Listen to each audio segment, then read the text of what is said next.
So, I am making my freezable biscuits.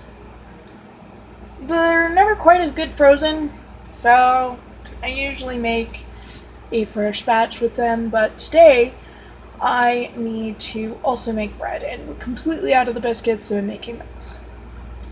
Jean likes to have these on hand, and I like to have these on hand. If I'm not feeling well, these are there. I mean, they're not terrible. And they're actually pretty good. And Jean has already said he lives for my biscuits. And then he usually follows that up with some other kind of biscuit reference. Chris is getting old enough that he actually understands these things to a degree. Apparently, I am an easy-to-read person, even though I'm not necessarily the most talkative with people I don't know. I can also be the opposite. It depends on the level of discomfort that I am. It's weird. And that comes to another thing. Like, I've actually been told by people that they don't understand why I am not super popular as an artist. And I'm like, well, I kind of suck at getting it out there. And I've actually had someone who actually even knew me well automatically go to, but you're so outgoing. And then she corrected herself. As soon as I said, what? And she said, you're friendly. And I said, yeah, but could you imagine me going out and actually talking to people like that? She says, no, I couldn't. And I said, that's outgoing. And then she's like, oh my god, you're not outgoing. Yeah, apparently, someone who's known me for over a decade actually made that mistake. Even Jean has at times made that mistake. Because people often think of these two things in the same hemisphere. However, I'm not outgoing. The only place I'm even remotely outgoing is online. And even then, for the most part, unless I have something to say, I'm keeping to my circle.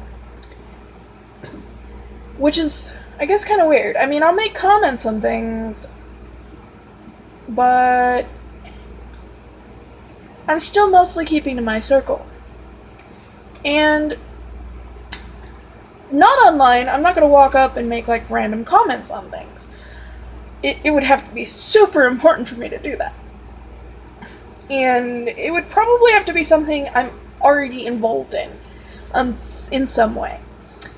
So, I'm actually not outgoing. Now, if I see somebody on the street treating someone like shit, I'm probably going to go up there and say something. But again, that's not really outgoing either. You have to understand, I have a strong sense of right and wrong. But I'm still not outgoing. It is especially hard whenever it comes to my art. I don't just walk up to people and say, yes, please, buy my art. I mean, and yeah, I'm kind of doing this while doing this because I have to open up the door to to kind of listen for the bus in like 5 minutes. No, 7 minutes. And the door will probably be open for like 15, 20 minutes. Which is not great for Arizona, but I sort of took a nap this morning. So I've kind of rushed through a bunch of things because time allotted for housework and stuff does not actually allow for a nap. So I wasn't feeling well. I had a rough night last night. And I had a really weird dream this morning. I took that nap. I actually dreamt that I wore one of my dresses, one of my designs. I was actually like in some weird beauty contest, and I was doing it because my family wanted me to, and I had like darker hair and all that, like how I used to dye it, and it was just really weird. But I guess it kind of goes along with the fact that I used to be told that if I lost weight and dyed my hair darker, that I would be prettier. Something that you have to understand is that my grandmother often made fun of me in the same way she made fun of my aunt. The only thing that was different is that she wouldn't make fun of me for being skinny. She would make fun of me for being fat. After, she had me on all these medications that made me that way in the first place. I never had weight problems before that. And anytime I've attempted to get below a certain weight as an adult, And there were times before I had kids that I actually managed to almost do it. And I'd gotten down to like 220 and below that. Like that is like the ultimate, there's nothing I can do to get past this. And in fact, the threshold actually raised after I had kids. So now I can't get past that. And it doesn't matter what I do. And believe me, I have tried everything. So there are women who are taller than me, who are my weight, but they look like they're twice my size. This is because I'm very active. It's also because I have a relatively healthy diet. Eat lots of vegetables, even though I don't really digest them well, and seeing carrot in your poo is not great. I mean, it's obviously chewed and all that, but just the color alone shouldn't be there. It should not make your poo orange to eat raw carrots. That's actually kind of a scary thing to realize.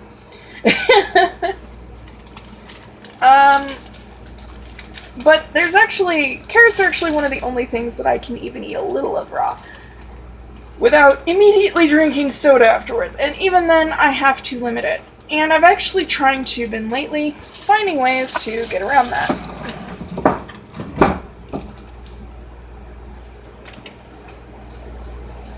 Oh boy. Oh no, that's not working. Gene, what did you do? In here, what did you do? In my freezer. Oh, goodness. I need this to be as flat as possible. Alright.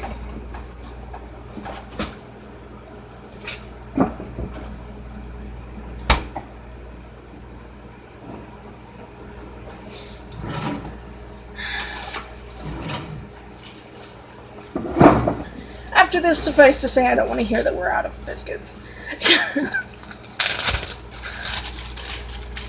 Oh boy. So, actually this batch isn't going to be as much. I ended up accidentally putting in too much of something and had to fix it, so there's a little bit more than there was originally supposed to be. But yeah. So anyway, yeah, I'm actually the only fat person in my family to not be a diabetic.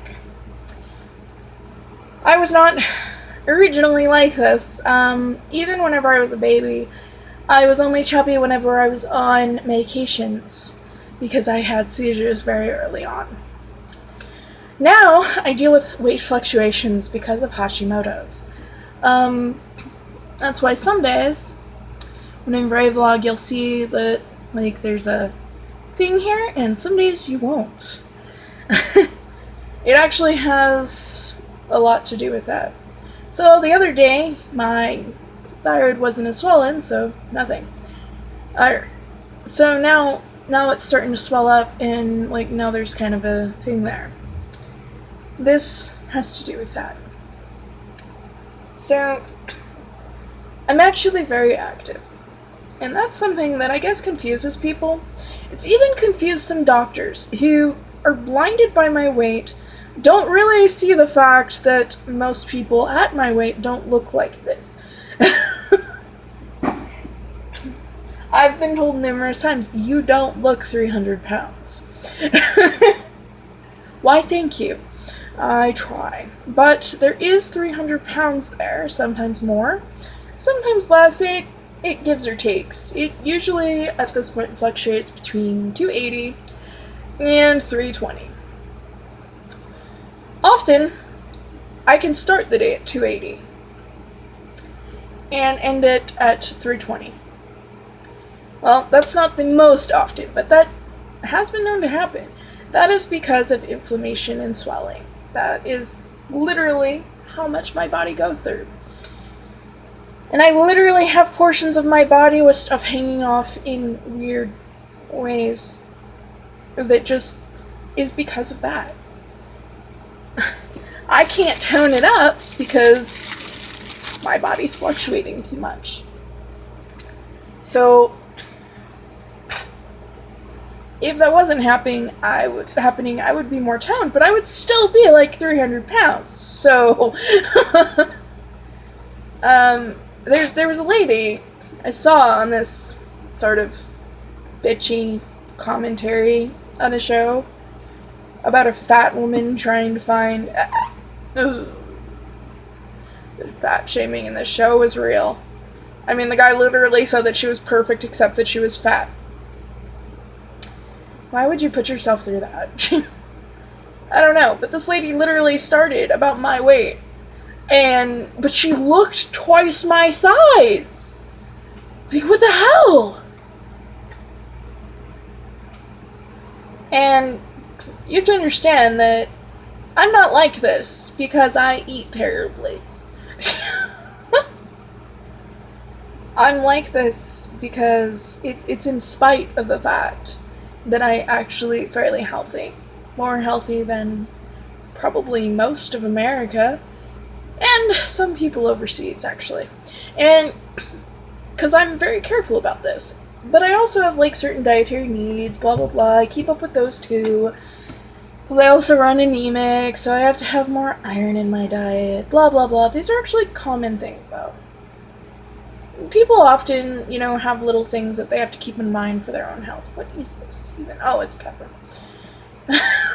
It's like, did something get in my biscuits? No, it's some of the pepper that I put in. Put a little bit of salt and pepper in my biscuits. Because I think that the original recipe was a little bit bland. So this batch I'm actually trying out a little bit of salt and pepper to see how that works. After they're frozen, they lose some of their puff. And this recipe was just specifically supposed to be freeze-it friendly. So I added a little bit of baking soda and vinegar to the recipe. And that should help that.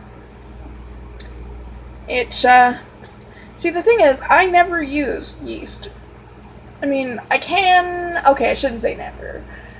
On very, very, very rare occasions, I've used yeast. I actually haven't touched it in over 2 years. That should tell you how rare that is. Yeast did not become a thing until the Great Depression. And it became a thing because they were looking for a way to manufacture bread very quickly with minimal resources. It takes more to make bread without yeast. It takes more flour, more everything, really. But the bread actually makes sense as a food whenever you do this. It sits on your stomach, it's very filling. This is something people today are often looking for. So the other day, we ran out of our little supply of frozen bread, which is what I do whenever we go out and we see the day-old breads. So we haven't bought any in a while, mostly because I've been making stuff.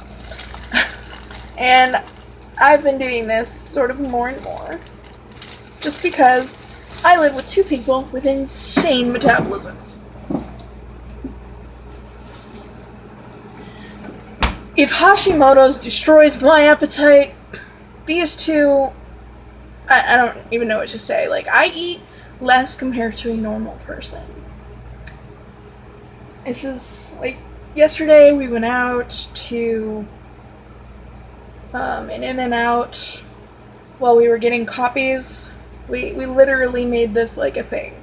We were like, yeah, we have, like, half an hour for a date, because we both had appointments in the morning. Places to go, people we needed to see. This was normally our date day. So, I need to open up the door.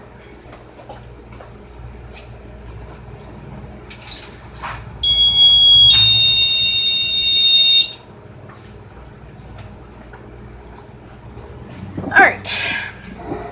I'm essentially making a different version of the same dough. So I'm going to do something you should never do in restaurant cooking. This is not restaurant cooking. I'm just going to use the bowl. Also keep in mind though, I haven't used any eggs in this. There are no eggs. there is nothing to cross-contaminate. It doesn't mean that you should do this, so probably don't. I also wouldn't do this in front of Munchkin because I don't want him to think that this is normal. Now, I'm mixing self-rising flour because I don't want to deal with it with regular flour.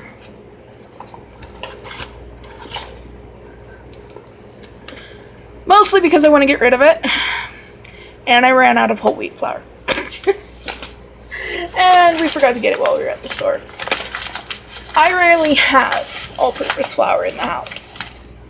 Or if I do, we have the same bag for, like, forever.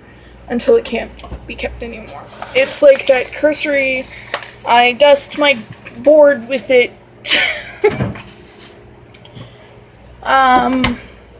Maybe use it to coat a pan, but I don't really use it otherwise. All-purpose flour is sort of exactly what it says, all-purpose. If I make a cake or something, I might use it.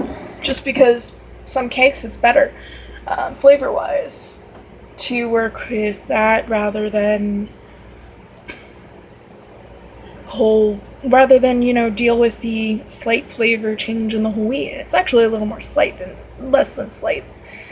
It's actually kind of significant. So, I work with that. Now, certain breads you want a little bit of boil in. Said it was a similar recipe, not the same. And this is actually something that I'm making specifically for this. Now, oftentimes I even make cakes and I don't even use sugar. I use honey. You can use sugar. I mean, I've used sugar. But this is something I really only use for birthday cakes. It's not your typical thing, though. I do feel the need to say that. Most people use it. I think I'm going to use apple cider vinegar for this. The one thing that you have to understand is that the woof that you get out of vinegar, that cooks out. You still don't want to use a lot, though, because it can mess with the flavor.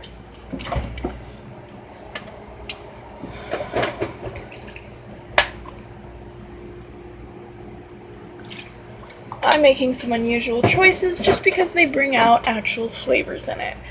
And the recipe that I'm using, bread doesn't always have a lot of flavor in it, in of itself. And I have to watch that. Oops. I also have to watch and... Did this really start to freeze? Wow.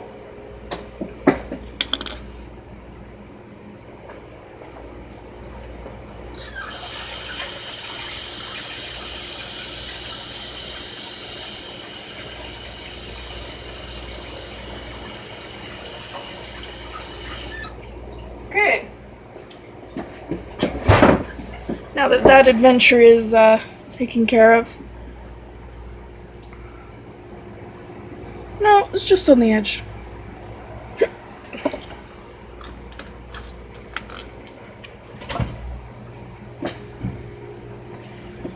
Alright, let's see how this goes. So, yeast only really became a thing during the Great Depression. I don't really use yeast. But there's other ways to make bread rise. As I was saying, you can use combinations of different dry ingredients, different wet ingredients. Eggs also give a little bit of rise. This is actually a trick that was originally used specifically because whenever you cook them, eggs rise a little. This is why soufflés rise a little. It's a trick. It's to get it to be a little more fluffy. I'm using a dump and stir technique right now, but I'm also only using a little bit of this because this does not have a lot of flavor. I'm gonna go check.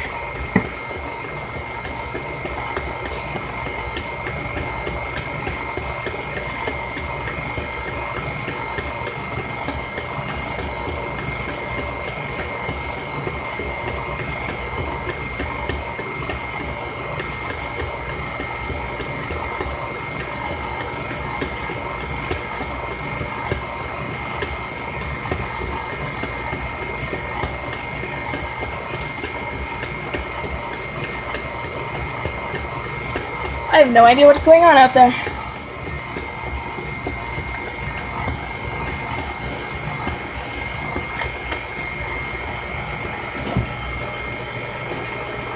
Alright.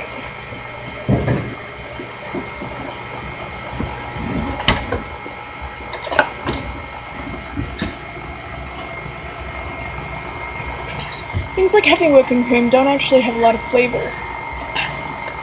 Especially if you grew up with buttermilk probably being the standard. Which isn't much better.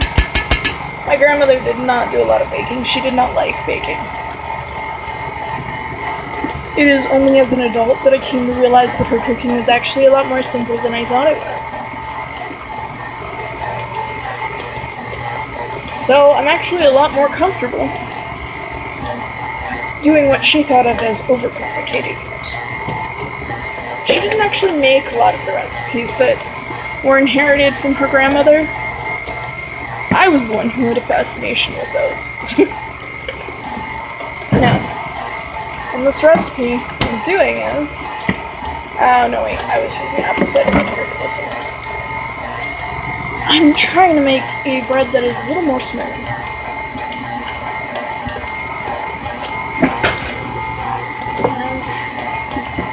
That I've used got a nice flavor to it. Believe it or not, use cornmeal. Not a lot, but enough. It actually brings out a certain flavor in the dough.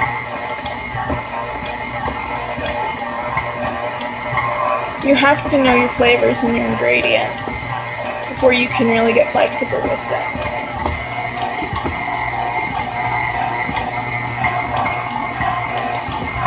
This is also a way that I can avoid some of the blunders that I could run into otherwise. Like, if this is too moist, I can just add some more cornmeal, instead of adding more regular flour. This doesn't really change how it rises, except maybe if you use too much. If you use too much, there's so many variables in cooking. Suffice to say though, if you use too much, you can actually make it heavier. And then it won't rise as much. This is also why cornbread doesn't really rise. Even if you use things in it that make it rise, it won't rise a lot, even if you can get it to rise a little. Because cornmeal is a much heavier ingredient than a lot of the flour that you use. Because that flour is more refined. What you also have to understand is that way back in the day, people did not work with refined ingredients. So a lot of these recipes, they rely on ingredients not being as refined. Oof. Do I want this stick to my hands consistency? Let's see. Probably yes. Make a nice moist bread. Nice little balance we've got here. It doesn't cake on my hands like a glove, but it leaves remnants. And a lot of people, they'll make a big deal out of these breads that you have to leave sitting overnight. I hate to break it to you, but this is actually going right in the oven. And I'm going to preheat it with it in there. And not even just the oven. I'm putting it in the toaster oven. Okay, no, I'm not. Because it bugs me. The toaster oven will actually dry things out faster. So making bread in there, you always have to keep that in mind. Make sure that if you're doing something in there that you're if you want optimal results, you probably want to go over it with butter or something. Something that kind of melts over top, something that keeps it moist. Or start it off at absolute lowest temp and let it rise a little bit before you turn up the temp. Maybe cover it with some tin foil and, kind of make a dome with some tin foil over it. These are some techniques to get it to rise. You do want to let it rise before the outside. So actually, you know what, that's what I'm going to do. I feel like turning on the oven. It's too damn hot.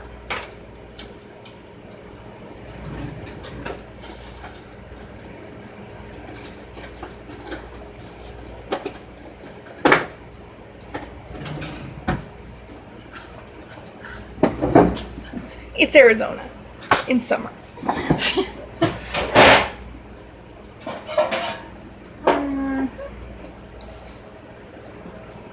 Now the choice is, what do we make? Are we going bread pan level? Let's do bread pan. And here's the thing. It is also easier to slice thicker bread without needing techniques that... Okay, actually no, the techniques are actually different. So, I don't know why I was thinking that it's easier. Probably because I've done it more. Oh, come on, where is it? I don't feel like doing it now. Normally I would just... I should just do what I know normally and not use this cheating spray. I use the cheating spray for quick stuff, but I usually have a stick of butter specifically for this. And at some point I end up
Yes, you get dessert.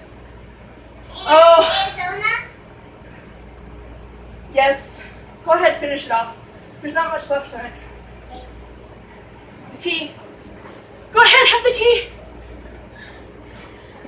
Whoops. Totally forgot to pause this. Can I take it from the bottle? Yes. Okay. Go ahead. Bring it in here and you can sit and watch. Oops. What? I didn't mean to take the whole thing of that off. Alright, it looks like I'm going to use this to just butter the top as we go. And probably the rest of it is going to get used in dessert. Since now I have to make one. Or do you want me to just... Hey Chris, do you want me to make a new dessert? Yeah. Or do you want me to dress up the one we already have? A new dessert. Because we still have a little bit left. And I did promise extra dessert. So maybe I should make some pudding? Ooh. Maybe I could put that pudding next to what I made before. Because my desserts are usually pretty healthy, so. Basically just another way to dress up fruit. The last dessert that I made used whole wheat flour and honey as sweetener. I did not use a lot. I accented it and the sweetness with cinnamon and allspice. It's so yummy. So what do you think of this bread? looks like it's going to come out with a little bit of fluff in it. Yeah? Yep. That's the one. But before we do that, what? You done with it? Shall empty. Awesome. And Chris, come here. Mwah. You did an amazing job today, young man. Yippee! I knew it. I knew you could do better than that. You do better than that at home. I knew you knew better. So tell me the secret. Did your dad saying that you would have to pay the swear jar have anything to do with it? Yeah. Yeah? Yeah, it helped. It helped? Yeah, I don't want to waste my own money. Well, I'll tell you another secret. What? Your dad got called in early to work today. You know what that means? What? He had to come home early. Remember how we originally thought that today he wouldn't get out until 10? Oh. Well, today he's getting out around 5 or 6. Will he be home in time? He'll be home in time to at least see you before bed. We don't know if he'll be home in time to eat dinner at the same time. But we'll do our best. And if he gets home before it's time for you to go to bed, we'll have dessert together. But I go wash my hands, I go grab my folder and show him the report. Yup. And he'll be so proud of me. Oh, I believe that is very